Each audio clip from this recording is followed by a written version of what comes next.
సౌరశక్తి వ్యవస్థలను భారీ ఎత్తున అనుసంధానం చేయడానికి భారత ప్రభుత్వం క్రింది వాటిలో ఏ దేశంతో one world one sun one grid అనే ప్రాజెక్ట్ని నిర్వహిస్తున్నది? చూడండి, ఇది మనకు ఎకనామిక్ సర్వేలోనూ ఉన్నది, 2023-24 దాంట్లోనే ఉన్నది. ఆ తర్వాత పత్రికల్లో కూడా ఇటీవల కాలంలో వస్తూ ఉందండి. ఈ పత్రికల్లో వస్తున్నటువంటి వాటికి సంబంధించి ఎకానమీలు ఎక్కువగా క్వశ్చన్స్ ఉంటాయి. అందువల్ల ఈరోజు నేను ఇచ్చినటువంటి వాటిలో ఈ పత్రికల్లో వస్తున్నటువంటి అంశాలకు కూడా నేను ప్రాధాన్యత ఇచ్చి క్వశ్చన్ ఫ్రేమ్ చేయటం జరిగిందండి. సో సౌరశక్తి అంటే సోలార్ ఎనర్జీ. ఈ సోలార్ ఎనర్జీని పెద్ద ఎత్తున అనుసంధానం చేయాలా, దీనికోసము one world one sun one grid అనే నినాదాన్ని యునైటెడ్ స్టేట్స్ ఆఫ్ అమెరికా కాదండి, రష్యా అండ్ ఫ్రాన్స్ కాదండి, చైనా కాదు, యునైటెడ్ కింగ్డమ్ యూకేతో ఒప్పందం చేసుకుందండి.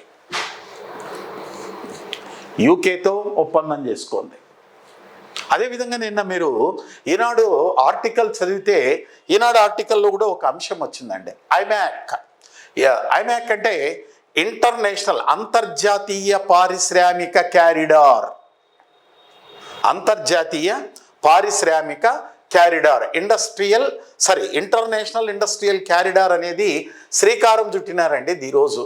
అంటే రైళ్ల ద్వారా, రోడ్డు ద్వారా, దెన్ ఆఫ్ఘనిస్తాన్, పాకిస్తాన్, ఆఫ్ఘనిస్తాన్, బెలూచిస్తాన్, చైనా, మరి అటు తర్వాత రష్యా నుంచి ఉక్రెయిన్ నుంచి యూరోప్ నుంచి అమెరికా వరకు కూడా ఈ క్యారిడార్ సముద్రం ద్వారా కాకుండా భూమార్గం ద్వారా, రైళ్ల ద్వారా, ఓడల ద్వారా కూడా రైళ్ల ద్వారా, మరియు అటు తర్వాత నెక్స్ట్ ఏమిటి రవాణా, దీని ద్వారా అంటే రోడ్డు రవాణా ద్వారా అంతర్జాతీయ వ్యాపారాన్ని తీసుకొని నిర్వహించడానికి, పరిశ్రమలన్నీ ఏర్పాటు చేయడానికి ఐమాక్ అని ఒకటి తీసుకొచ్చారండి.